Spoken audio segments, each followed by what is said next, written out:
오늘 말씀의 제목은 현재의 비참함과 원시의 고귀함 두 번째 시간입니다. 하이델베르크 카테키즘, 하이델베르크 요리문답 6문의 두 번째 시간, 6문 마지막 시간입니다. 저희가 하이델베르크 요리문답을 계속 강론을 해오면서 사람에게 살아서나 죽어서나 유일한 위로는 무엇인가?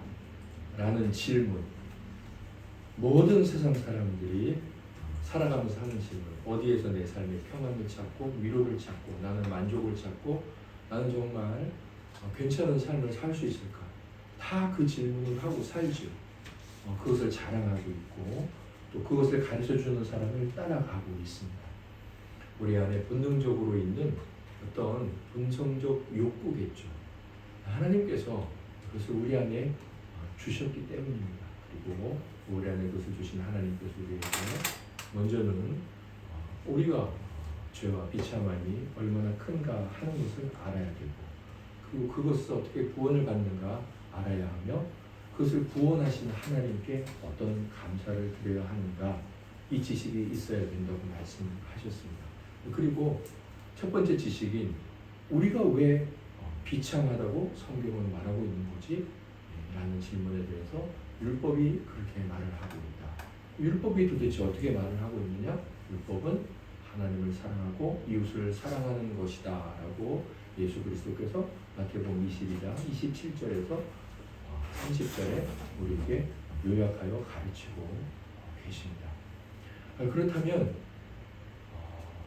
우리의 비참함이 하나님께서 우리에게 율법을 지키라고 말씀하신 그 율법과 우리의 현 존재와 상태가 어떻게 우리에게 그런 모습이 되었는지, 정말 우리는 그러면 비참하지 않았는지를 살펴보는 과정 중에 있습니다. 의문입니다. 인간이 그렇게 비참하다면, 하나님의 율법을 지키지 못한다면 우리는 원래부터 그랬나? 아니면 원래는 그렇지 않았는데 이렇게 바뀌었나? 에 관한 질문과 답입니다. 제가 질문을 읽고 우리 형제 자매님들께서 답을 읽도록 하겠습니다. 그러면 하나님께서 사람을 그렇게 악하고 패악한 상태로 창조하셨습니까? 절대로 그렇지 않습니다. 하나님은 사람을 선하게 또한 그의 형상대로 모습처럼 의와 거룩함으로 창조하셨습니다. 이는 사람으로 하여금 그의 창조주 하나님을 올바로 알고 마음을 다하여 그를 사랑하며 영원한 복락 가운데서 그와 함께 삶으로써 그에게 영광과 찬송이 되게 하기 위함이었습니다. 아멘. 우리 임진우 성도님이 아멘했는데 아멘 하셔도 괜찮습니다. 이 하나하나의 내용이 다 성경에 근거한 것이기 때문에. 제가 지금 입고 있는 이 옷이 지금 한 2번 입었나요? 새로 샀습니다. 제가 반팔 와이셔츠가 하나 있었습니다. 그래서 그것을 이제 더우니까 꺼내서 입어야 되겠다 생각하고 꺼냈습니다. 그런데 조금 1년을 옷장에 쓰더니 색이 좀 밝나 그냥 입을까 이런 고민이 됐습니다. 그래도 조금 구질구질한 것 같아서 하나 주문했습니다. 주문하고 왔어요. 그리고 그날 제가 이제 입을까 뭐 한 2벌 정도 있으면 급할 때 꺼내 입을 수 있으니까 이렇게 생각하고 작년에 입었던 옷을 꺼내서 새로 산 이 옷과 비교를 했는데, 비교를 하고서 제가 저희 이제 헌옷 모았다가 그 모은 헌옷을 이제 전화하면 오셔서 가져가는 분이 계시거든요. 돈 받고. 그걸 이제 창고 쪽에 다 모아놓는데 헌옷들을 제가 바로 갖다가 버렸습니다. 2개 가지고 있다가 급할 때 하나 입어야 되겠다 했던 마음을 버렸습니다. 오래된 그 옷을 가지고 그 옷만 바라볼 때는 그렇게 더러워졌다라고 생각을 못했습니다. 그런데 새 옷을 사서 새 옷과 비교했더니 제가 도무지 못 입겠다 싶었습니다. 그리고 이런 생각도 들었습니다. 내가 작년에 이 옷은 어떻게 입고 다닐지 그런 생각을 했어요. 우리가 오늘 하나님 앞에서 비참하고 우리가 정말 그렇게 패역한가? 우리가 그렇게 못됐나 인간이? 가만 보면 주변에 착한 분도 있고 좀 그럴싸해 보이는 분도 있는데 정말 인간이 그렇게 악한가? 하나님을 사랑하는 마음도 어느 정도 있잖아. 내가 주일 예배를 빠지는 것도 아니고 내가 남에게 해를 끼치지 않는데 이웃 사랑하는 것도 어느 정도 있는데 그렇게 악하다고 말을 해야 될까? 이런 생각이 있으신데 제가 옷을 사고 나서 지난 묵은 옷이 얼마나 더러웠는지 제가 더도 생각 않고 갖다 버렸는데 우리에게 우리의 이 비참함의 상태, 우리가 얼마나 망가졌는지를 알기 위해서는 우리 자신만 생각하거나 우리끼리 비교해서는 안 되고 원래 맨 처음에 만들어졌던 인간, 마치 이 새 옷이 처음에 왔을 때 그때의 모습과 비교해 보면 우리의 망가진 상태가 어느 정도인지, 즉 비참함이 어느 정도인지를 알게 될 것입니다. 그래서 오늘 현재의 비참함과 원시의 고귀함, 이 두 가지를 비교하는 제목이잖아요. 새 옷과 헌 옷을 비교하는 거잖아요. 그래서 원시의 고귀함이 어떤 상태였는지를 알게 될 때 인간의 현 상태가 얼마나 망가져 있는지 어느 정도의 비참한 상태인지를 알게 됩니다. 그래서 오늘 하나님의 형상 그리고 하나님의 형상에 남아있는 잔재와 그리고 잃어버린 것은 무엇인지 그리고 이 하나님의 형상을 어떻게 회복할 것인지 말하자면 오늘 저희들은 공장에서 바로 나온 새 옷을 주문해서 그 옷을 이제 손에 쥔 상태가 되는 겁니다. 그리고 새 옷은 어떤 상태인지 즉 하나님의 형상대로 맨 처음 만들었던 그 원시의 인간, 타락하기 전에 인간은 어떤 상태인지를 같이 알아가고 비교해 가는 시간입니다. 먼저 하나님의 형상입니다. 하나님의 형상이라는 이 첫 번째 주제에서는 하나님의 형상이 도대체 무엇이냐 인간에게 주셨던 그리고 두 번째 하나님의 형상 중에 핵심이 되는 부분이 있습니다. 그건 또 무엇이냐? 그것은 지금 우리의 삶과 우리의 신앙과도 중요한 관계가 있기 때문이죠. 그리고 세 번째, 우리 주 예수 그리스도를 하나님의 형상이라고 말씀하시는 성경 구절이 있습니다. 그것과 하나님이 인간에게 창조하시면서 말씀하셨던 하나님의 형상에는 어떤 차이점이 있을까? 아니면 같은 것을 말하는 것일까를 살펴보겠습니다. 하나님의 형상이라는 무엇일까요? 먼저 하나님의 형상은 이것을 말합니다. 여러 가지가 나오는데 영혼의 영적인 불멸의 본질.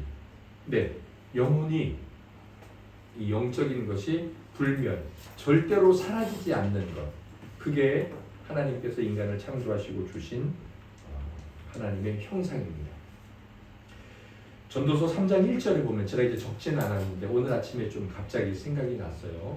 인간의 영혼이 불멸한다는 것, 그러니까 소멸, 사라지지 않는다는 것을 잘 표현하고 있는 대표적인 성경 구절 같았어요.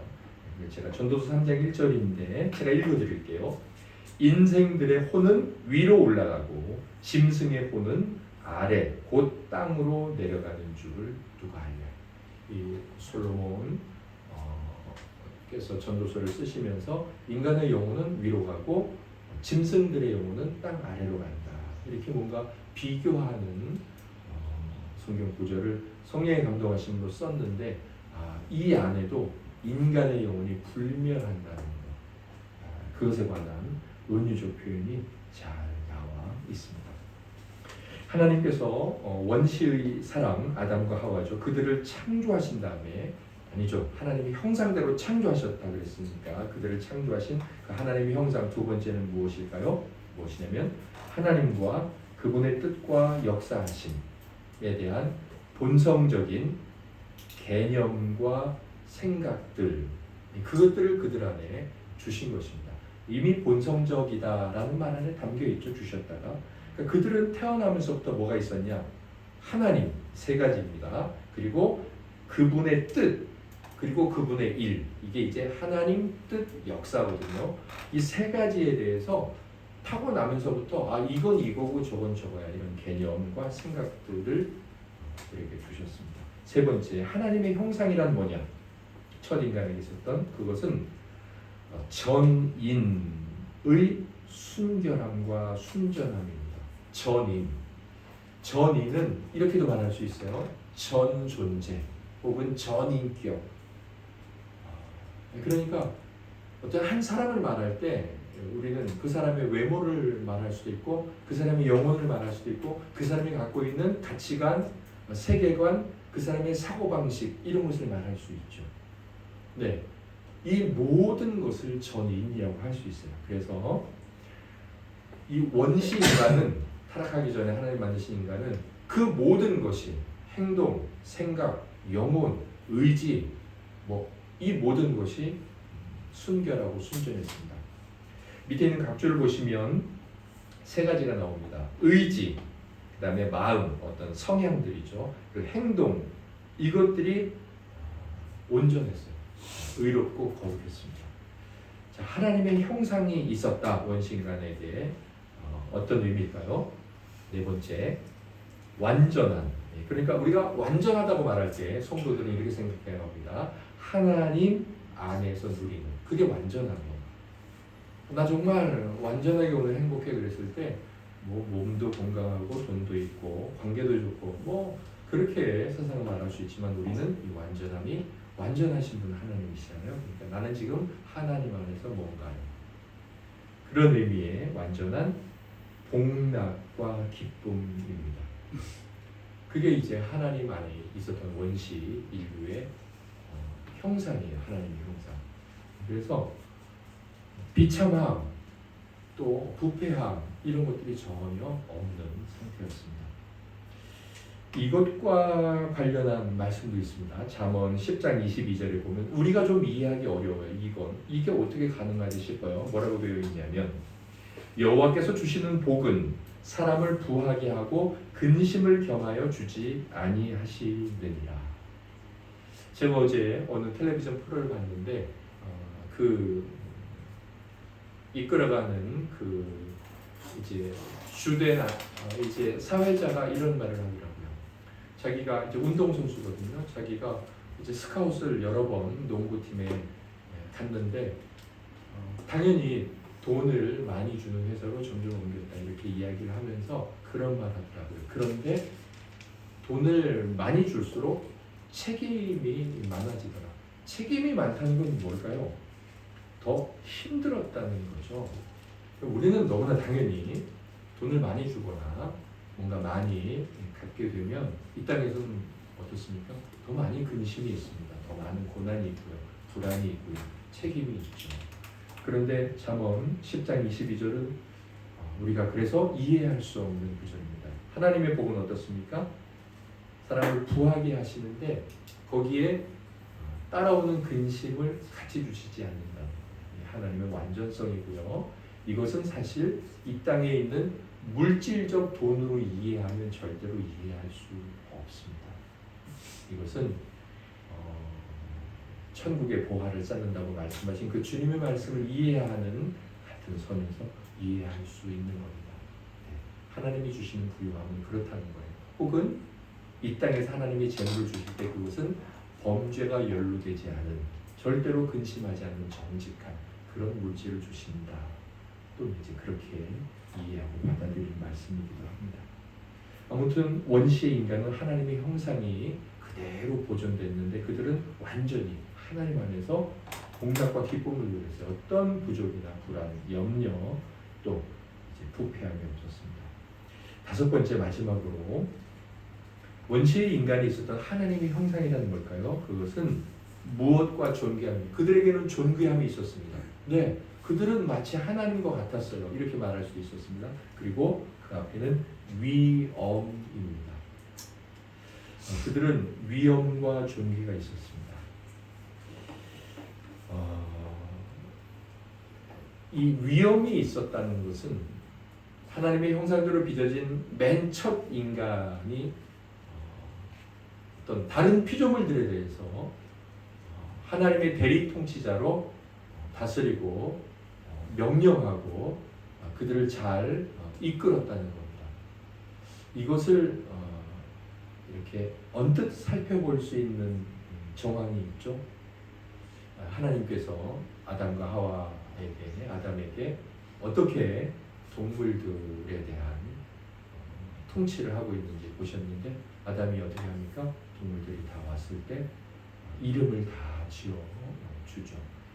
이름을 지어 주었다라는 그 말 안에는 어떤 위엄이 있고 또 그들을 이끌어가고 다스리는 자로서, 근원적인 하나님의 중간 대리 통치자로서 하나님의 모습이 있죠. 하나님이 다스리듯이 인간이 다스렸습니다. 네, 이런 위엄과 존귀, 다른 피조물들을 능가하고 그들 위해서 왕처럼 군림하는 그런 모습이 있었습니다. 그러면서도 어땠어요? 부패함이 없었어요. 그래서 동물들을 잡아먹거나 동물들을 학대하는 일이 당연히 없었겠죠. 그러면서도 사자나 호랑이를 두려워하지 않았습니다. 네, 이런 하나님의 형상이 첫 원시 인간에게 있었습니다. 밑에 각주 3번을 보시면 제가 이렇게 좀 정리를 했는데, 사람에게 하나님의 형상이 있다는 것은 어느 정도 창조주를 닮았다는 것과 같다는 것입니다. 그리고 그것은 어느 정도 하나님을 닮았다라는 것은 뭐예요? 결코 하나님과 동등해질 수는 없다. 그 말과도 같습니다. 그런데 이 마지막 하나님과 동등해질 수 없는 상태를 미혹을 해서 하나님과 같아지라고 사단이 인간을 유혹했죠. 자, 이렇게 하나님의 형상, 첫 원시 인간에게 있었던 모습이고요. 네, 그렇다면 이 하나님의 형상 중에 주된 부분, 핵심되는 부분은 무엇일까요? 그런 게 있을까요? 그런 게 있습니다.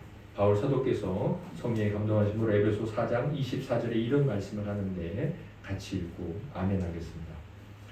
하나님을 따라 의와 진리의 거룩함으로 지으심을 받은 새 사람을 입으라. 아멘. 할렐루야. 이 한 구절이 정말로 하나님의 창세기, 특별히 인류를 지은 그 말씀도 핵심적으로 담겨 있고, 그리고 그 사람이 새 아담, 우리 주 예수 그리스도를 통하여 어떻게 또다시 새 사람으로 지어질 수 있는지, 새 아담의 후손인 새 아담들이 될 수 있는지를 말씀하고 있습니다. 먼저 이 구절을 보세요. 이렇게 되어 있습니다.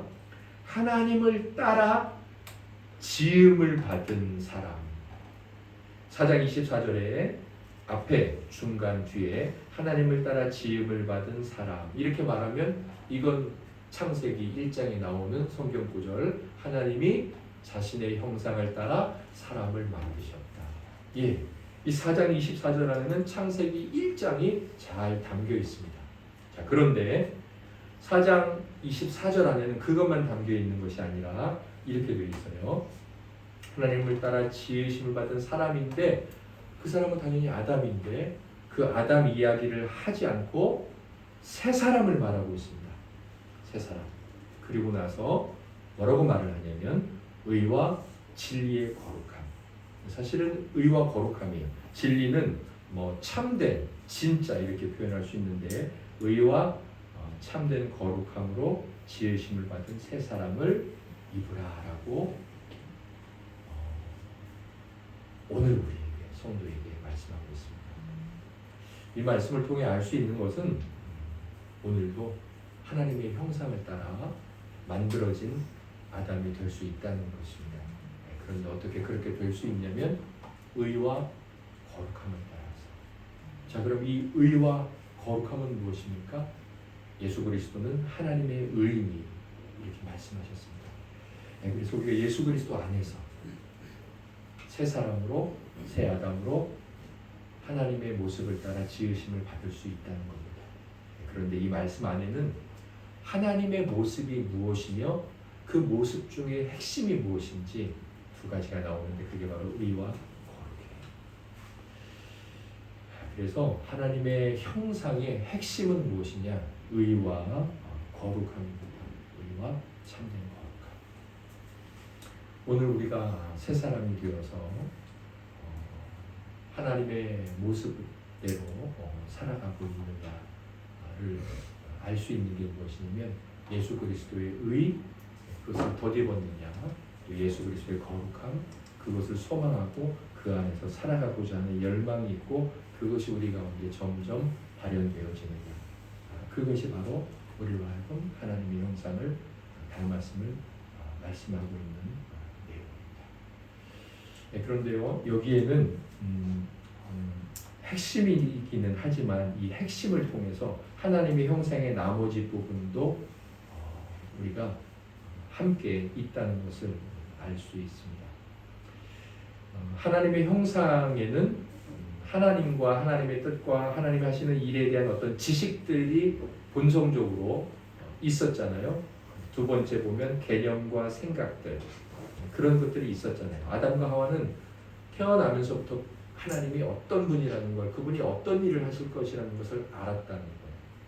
자, 밑에 의와 거룩함으로 지음을 받은 새 사람도 예수 그리스도라는 하나님에 대한 지식, 또 그분이 어떻게 구원을 이루게 되었는지라는 구원에 대한 지식이 없다면 우리가 의와 거룩함으로 새롭게 지음받을 수 없겠죠. 결국 의와 거룩함이라는 이 하나님의 형상의 핵심 내용 안에는 당연히 하나님의 뜻, 하나님의 일하심에 대한 지식도 포함하고 있다라고 생각할 수 있습니다. 자, 그 다음에 하나님의 형상에는 또 어떤 것들이 있었어요? 전인의 순결함과 순전함도 있었네요. 세 번째. 자, 하나님의 의와 거룩함이라는 이 본질대로 살아가면 어떨까요? 그 본질이 추구하는 건 뭘까요? 네, 순결함과 순전함이겠죠. 결국 이 씨도 포함되어 있다는 것을 알 수 있습니다. 또 하나님의 형상에는 하나님 안에서 누리는 복락과 기쁨도 있었네요. 이것도 이 하나님의 형상의 본질인 의와 거룩함 안에 함께 포함되어 있다고 말할 수 있습니다. 왜 그러냐면 하나님의 형상의 본질인 의와 거룩함을 따라 살아가면 그것의 결과로 주시는 것이 바로 하나님 안에서의 복락과 기쁨이기 때문입니다. 예. 아무튼 하나님의 형상의 핵심, 중요한 부분은 의와 거룩함이다. 그리고 의와 거룩함을 생각하게 되면 나머지 하나님의 형상들도 다 이것과 관련해서 함께 우리에게 주어진다는 것, 혹은 첫 인간에게 이것이 주어졌다는 것을 알 수 있습니다. 세 번째로 인간을 이렇게 하나님의 형상을 따라 만드신 것 말고도 성경에는 그리스도를 하나님의 형상이다라고 말씀하고 있는 것이 있습니다. 이것은 어떻게 이해를 해야 되느냐 하는 것인데 고린도후서 4장 4절을 같이 읽고 아멘하도록 하겠습니다. 그 중에 이 세상의 신이 믿지 아니하는 자들의 마음을 혼미하게 하며 그리스도의 영광의 복음의 광채가 비치지 못하게 함이니 그리스도는 하나님의 형상이니라. 아멘. 그리스도는 하나님의 형상이니라 이렇게 말씀하고 있습니다. 창세기와 아까 에베소 4장 20절에는 뭔가 믿는 구원받은 백성들을 하나님의 형상을 따라라고 말하고 있는데 어떤 차이, 어떤 구별이 있을까요? 그리스도에게 하나님의 형상이다라고 말하는 이 성경 구절은 그리스도의 신성과 인성이 하나님 아버지를 닮았다 혹은 하나님 아버지와 같다라는 의미로 인간에게 하나님의 형상이 있는 것과는 다릅니다. 아까 각주에서 뭐라고 말했냐면 인간에게 하나님의 형상이 있다는 것은 어느 정도 창조주를 닮았다는 것이죠. 그리고 결코 하나님과 같아질 수 없다는 것이잖아요. 그러나 그리스도가, 예수가 하나님의 형상이라는 것은 예수께서 곧 하나님이시라는 거예요. 어느 정도 닮은 정도가 아니라 하나님이시라는 거죠. 그래서 예수 그리스도 안에 있었던 두 가지 본성, 신성, 예수님은 신, 하나님이셨죠. 또한 예수님은 사람이셨죠, 인성. 이 두 가지 모두 다해서 하나님과 같다는 겁니다.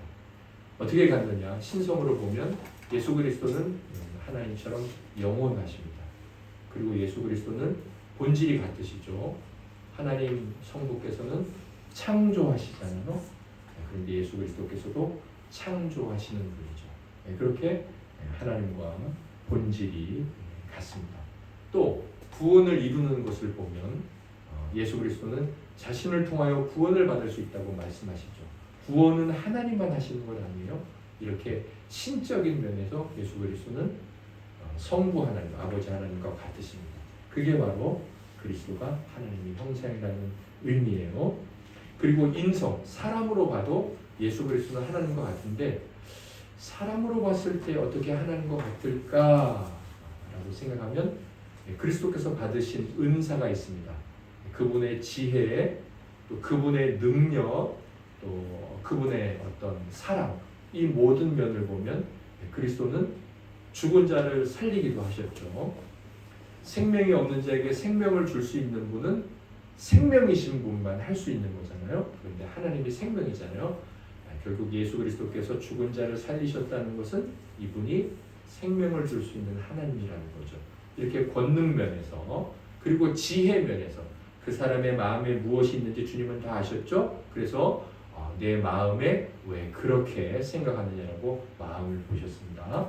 이런 지혜 면에서, 권능과 지혜 면에서, 사랑 면에서 우리 주님께서는 끝까지 제자들을 사랑하시고 가룟 유다에게까지도 살 기회를 주셨죠. 이렇게 그분이 받은 은사 면에서 볼 때 그분은 인성적으로도 하나님과 같다. 그래서 그분의 인성도 역시 그리스도는 하나님의 형상이다라고 말할 수 있습니다. 요한복음 14장 9절을 한번 보실까요? 주님께서 이렇게 말씀을 하십니다. 예수께서 이르시되 빌립아 내가 이렇게 오래 너희와 함께 있으되 네가 나를 알지 못하느냐 나를 본 자는 아버지를 보았거늘 어찌하여 아버지를 보이라 하느냐. 빌립이 도마처럼 좀 의심이 많은 사람 또는 잘 알고자 하는 그런 열망이 깊은 성향의 사람이었나 봅니다. 그래서 하나님 아버지를 좀 보여주세요 그랬더니 주님이 하신 말씀이 뭐예요? 나를 보지 않았느냐? 그러면 하나님을 본 거야. 뭘 하나님을 보여달라 그래? 여지껏 봤잖아. 이 봤다에는 여러 가지 의미가 있겠죠. 주님이 하시는 일을 봤을 수도 있고 은사들, 또 주님의 사랑을 봤을 수도 있고 주님의 지혜를 봤을 수도 있고 그것이 곧 하나님을 보여준다는 거죠. 뭐예요? 예수 그리스도는 하나님의 형상이라는 겁니다.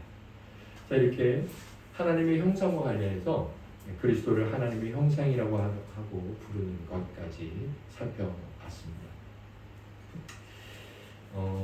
제가 참고로 이제 이 그리스도와 관련해서 그리스도가 하나님이라는 것에 대해서 많은 이제 이단들이 있었습니다. 아리우스를 시작으로 해서 그냥 인간이 돌을 닦다가 신이 된 거지 이렇게 말했습니다. 뭐 지금도 그런 시비를 걸고 또 그렇게 잘못 말하는 이단과 거짓 선생님들이 정말 많습니다. 똑똑한 척하고. 그런데 제가 오늘 정말 예수 그리스도께서도 인성인데 사람의 몸인데 하나님이라고 할 수 있느냐 그것과 관련해서 이 기독론 예수님을 하나님이라고 하는 이 초기 기독론 논쟁에 아주 유명한 분의 한 말씀을 잠깐 드리고 갈게요. 제가 이제 교회사를 배우면서 그 부분이 제가 잊혀지지가 않아요. 너무 탁월한 비유라서. 이 사도가 있고 그 다음에는 사도들의 제자인 속사도가 있어요. 한 100년에서 130년을 속사도 시대라고 말하는데 이 속사도 중에 안디옥 학파, 그러니까 소아시아 쪽에 이그나티우스라는 분이 있어요. 이 이그나티우스가 뭐라 그랬냐면 자꾸 사람들이 예수는 하나님이 아니야. 그냥 돌을 닦다가 열심히 믿다가 어느 날 40일 금식하다가 하나님한테 발탁된 거지. 그렇게 말을 하니까 이그나티우스가 이렇게 말했어요. 그리스도는 하나님이야. 야, 하나님은 하나인데 어떻게 해? 그럼 하나님이 둘이잖아. 아니, 예수 그리스도는 하나님으로부터 나온 하나님. 오늘 우리가 참 은혜롭게도 웨스트민스터 신앙 고백서에서도 삼위일체를 했죠. 어떻게 하나님이야? 그랬더니 이렇게 말했습니다. 예수 그리스도는 바로 불에서 나온 불과 같은 존재야. 불에서 나온 불. 너무 탁월하지 않습니까? 불에서 나온 불. 우리가 여기 불이 활활 타고 있으면 종이 갖다가 딱 당겨서 딱 가지고 왔어요. 자, 이곳은 불처럼 보이나 사실 그 본질은 하나죠. 본질이 하나입니다. 본질. 네. 이게 원래 이제 그 교부 시대, 속사도 시대가 지나고 변증가 시대 130에서 160년 저스틴 마터라는 아주 유명한 변증가가 있는데 그 사람의 이제 제자가 타티안인데 타티안이 나중에 이단이 돼요. 근데 이 타티안이 그 말을 사실 하긴 했는데 근데 나중에 이단이 됐으니까 아무튼 우리 주 예수 그리스도가 바로 하나님이야. 예수는 하나님이야. 그게 바로 그리스도는 하나님의 형상이다라는 의미입니다.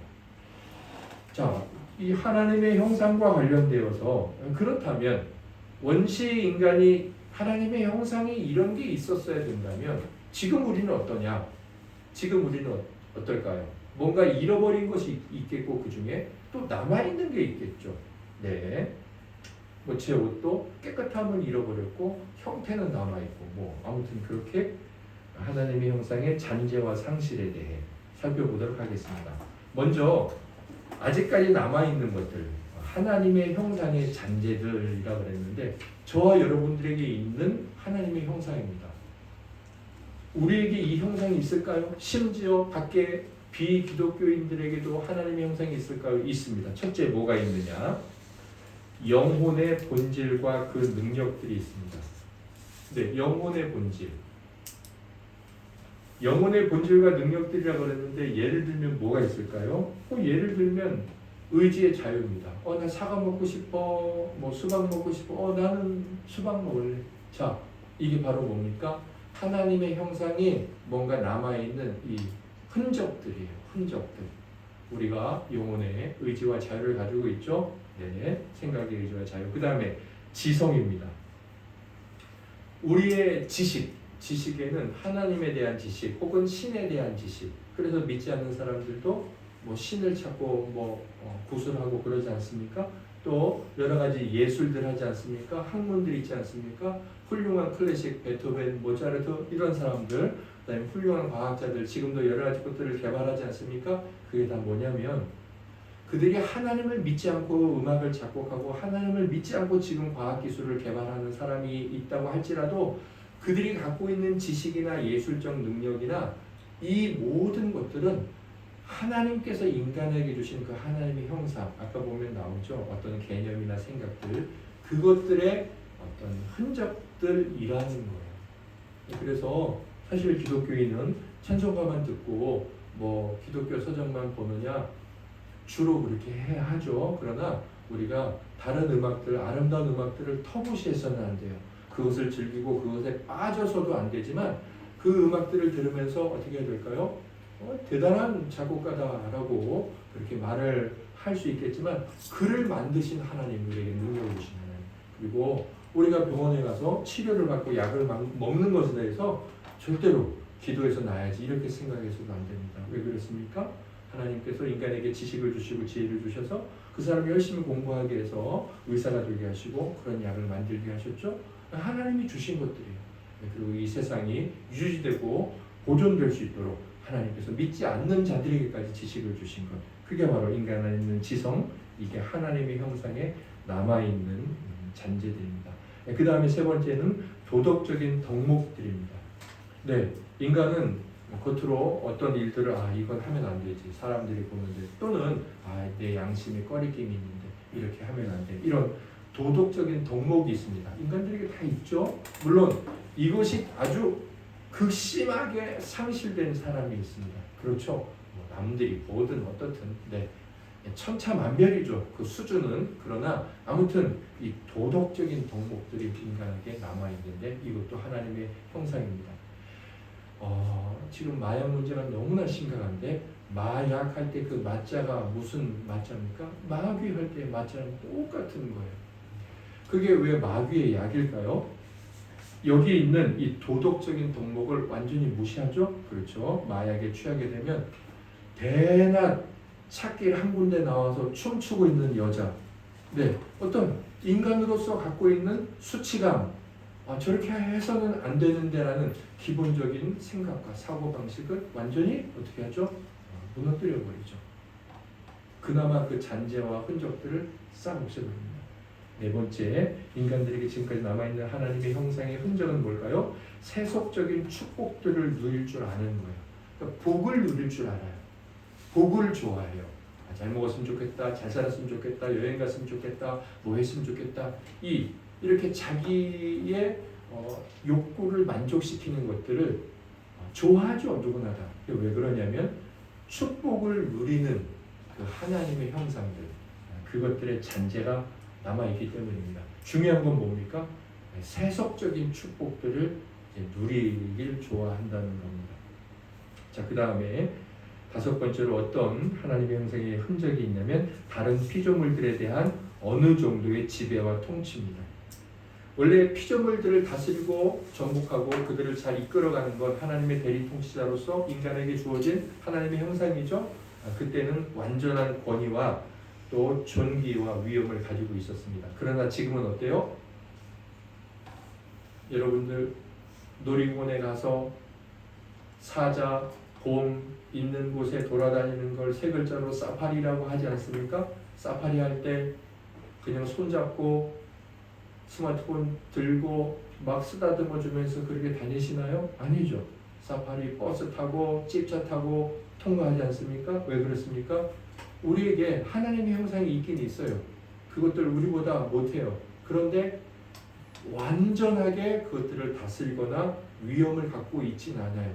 공격하면 어떻게 됩니까? 죽죠. 네, 하나님의 형상이 남아있어서 피조물들에 대한 지배와 통치를 갖고 있긴 하나 어느 정도만 가지고 있습니다. 예, 여전히 우리는 비가 많이 오고 바람이 심하게 불고 눈이 극심하게 오고 날씨가 덥거나 추워지면 우리는 그것들 앞에 항복하는 존재가 되었습니다. 어느 정도는 다스리죠. 그러나 완전히 다스리지는 못합니다. 어느 정도 다스릴 수 있는 것, 이것이 우리에게 하나님의 형상이 아직 그래도 남아있네 알 수 있습니다. 하나님의 형상의 이 잔재들과 관련해서 밑에 각주를 한번 보십시오. 하늘베르크 요리본답은 이렇게 말합니다. 타락이후 사람은 죄로 인하여 하나님의 영광스러운 형상을 상실하였고 사탄의 혐오스러운 형상으로 변형되었다. 네, 이건 뭐 사실 500년 전에 제카리아스 우르시누스가 이렇게 말을 했는데 지금 우리도 이렇게 말을 할 수밖에 없지 않습니까? 네. 자, 그렇다면 잃어버린 하나님의 형상들은 무엇일까요? 상실된, 잃어버린. 아까 하나님의 형상의 본질을 말씀드렸죠.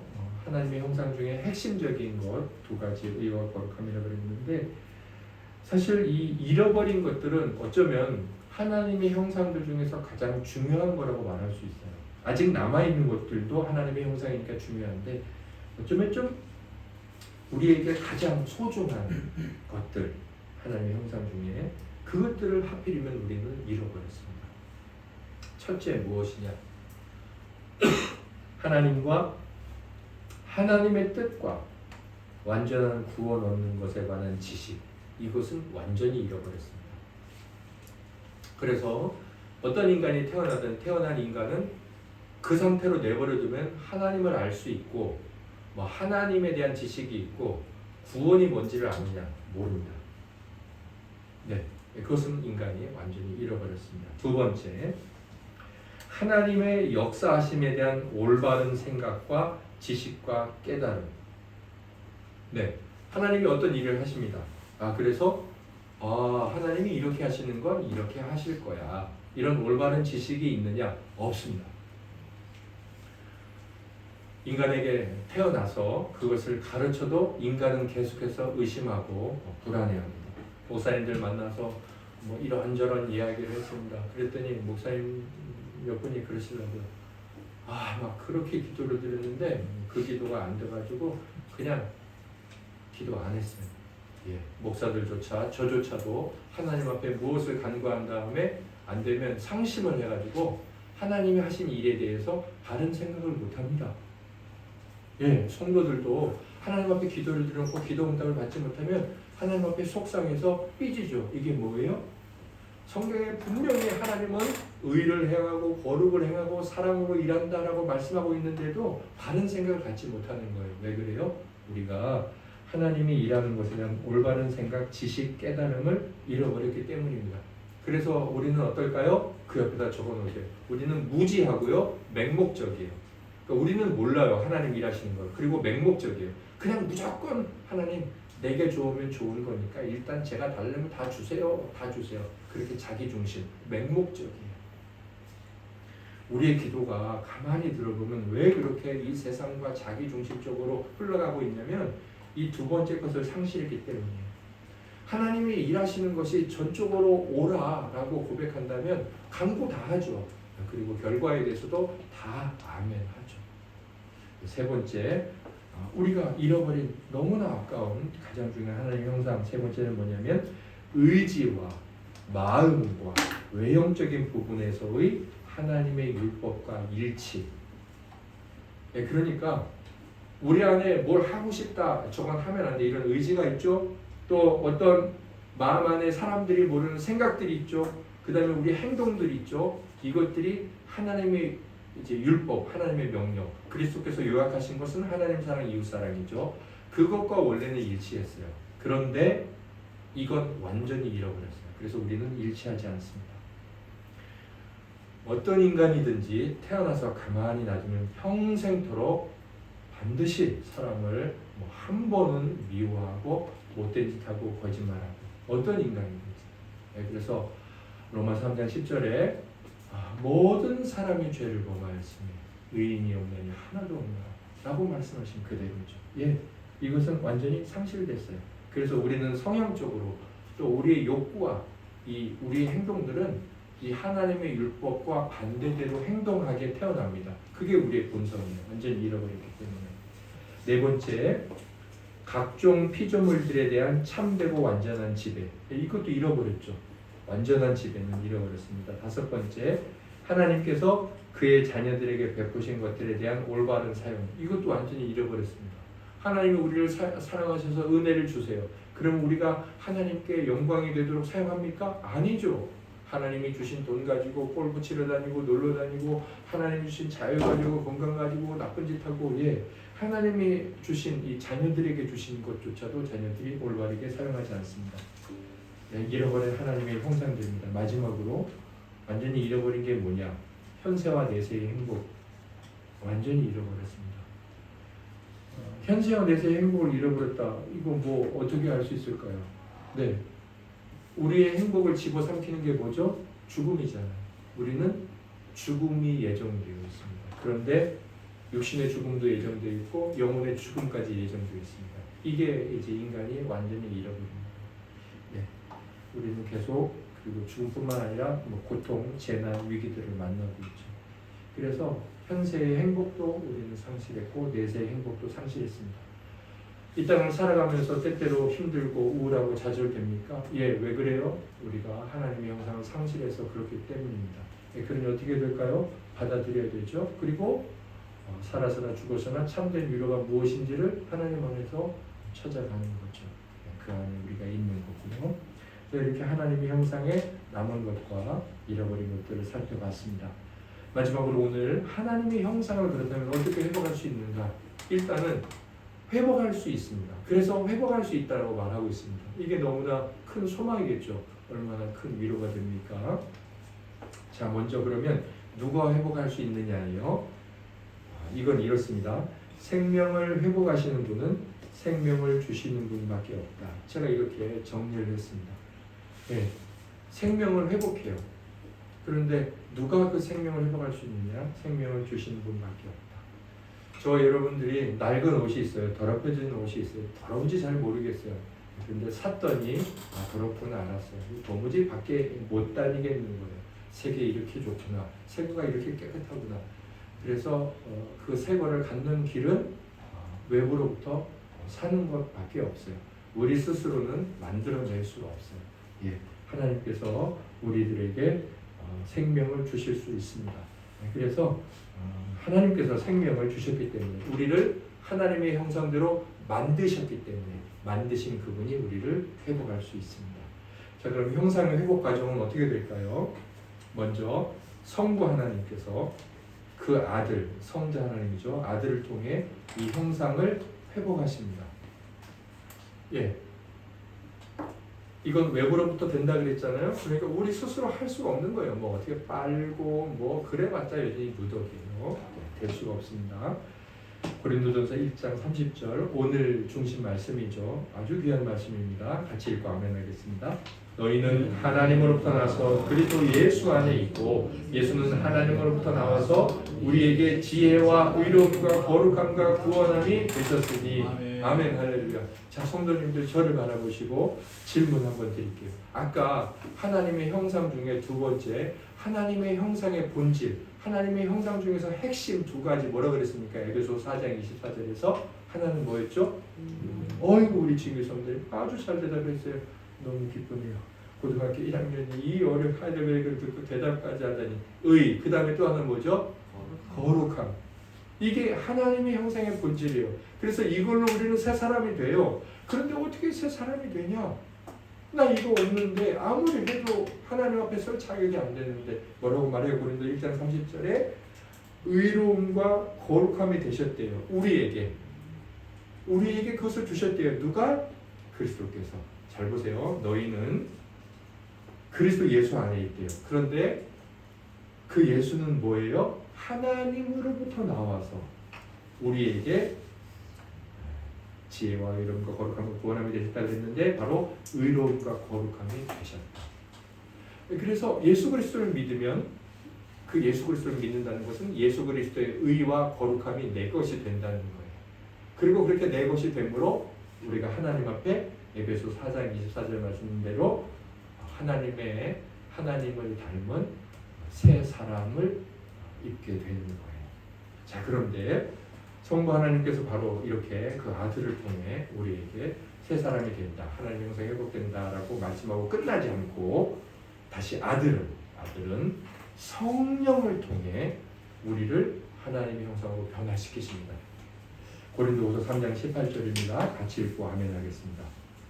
우리가 다 수건을 벗은 얼굴로 거울을 보는 것 같이 주의 영광을 보매 그와 같은 형상으로 변화하여 영광에서 영광에 이르니 곧 주의 영으로 말미암으리라.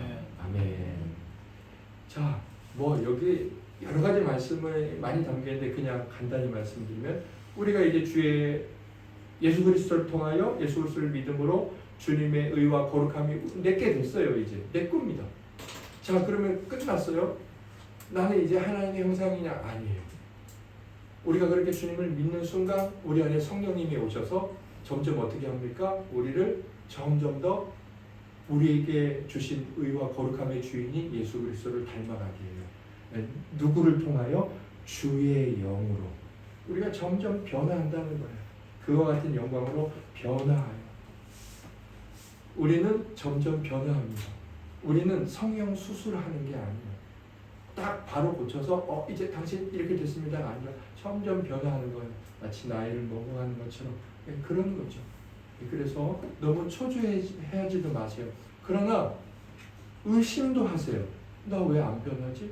내 예수 믿고 왜 변화된 게 없지? 의심도 하세요. 초조해하지도 말면서 또 의심도 하세요. 자, 성령을 통해 변화를 시키는데 그렇다면 성령은 어떻게 변화를 시킬까요?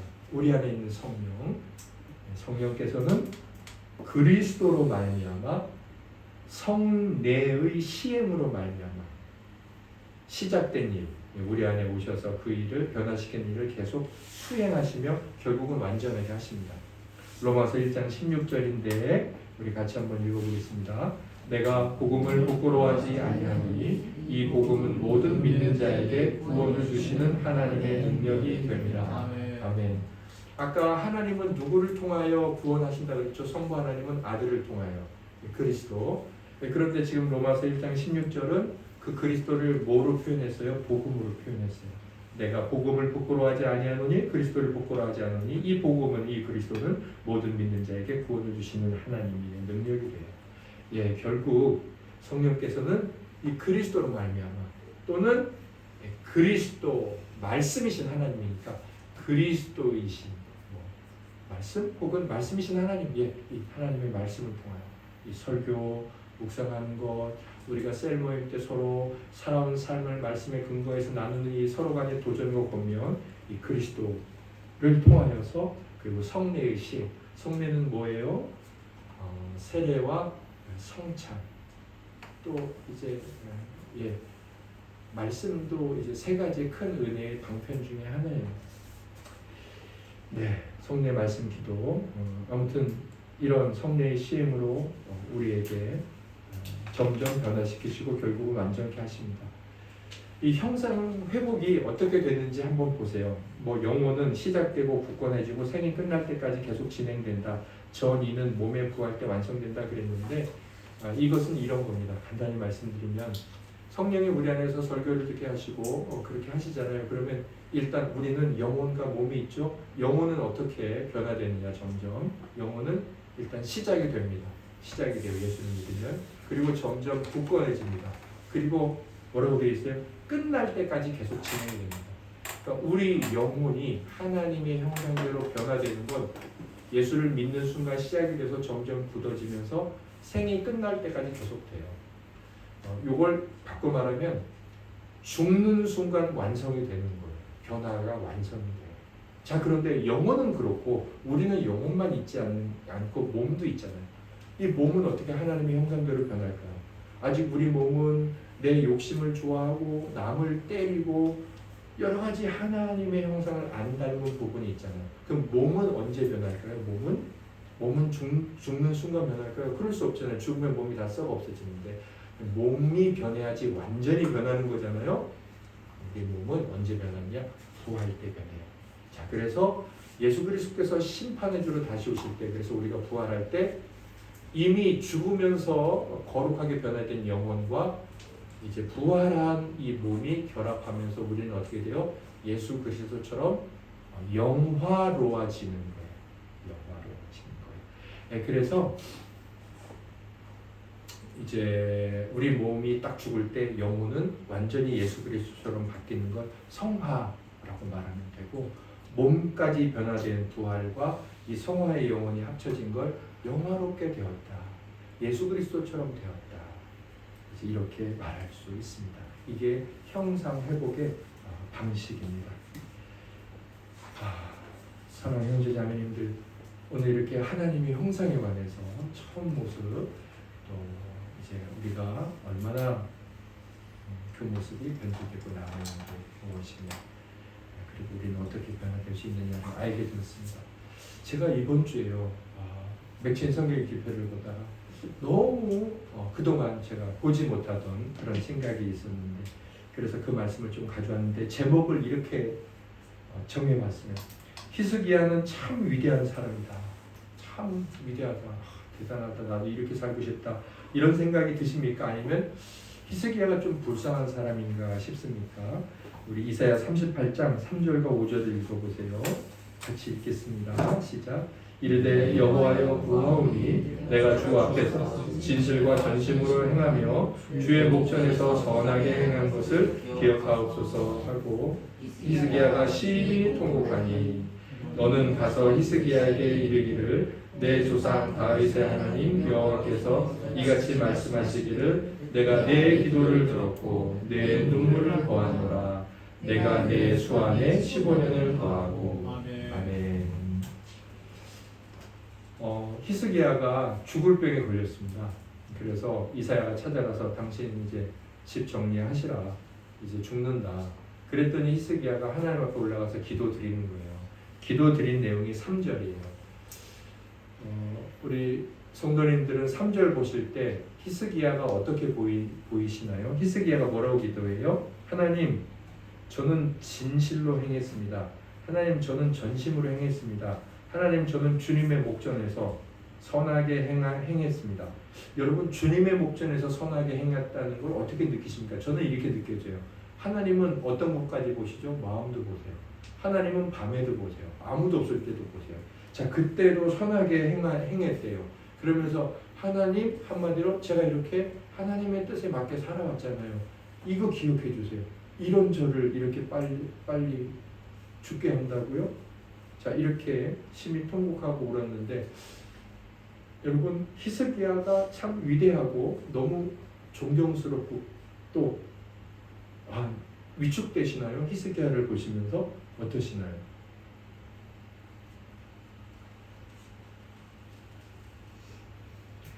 제가 예전에 성경을 읽을 때 히스기야가 너무 위대한 거예요. 그리고 제가 이제 이 부분을 읽을 때마다 너무 초라한 거예요. 너무 초라하더라고요. 제가 이렇게 위축이 되더라고요. 그리고 뭔가 병을 안 고쳐주면 내가 이러지 못해서 병을 안 고쳐주셨나? 내가 문제를 가지고 하나님 앞에 통곡하며 기도할 때 나는 이런 말할 게 없거든요. 그래서 하나님이 내 문제를 안 고쳐주신다 이런 생각이 들 수밖에 없죠. 그럴 수밖에 없다고요. 우리가 그런 책이 있나? 히스기야처럼 기도하라? 우리가 굉장히 주의하고 주의할 게 있어요. 기독교 신앙에서.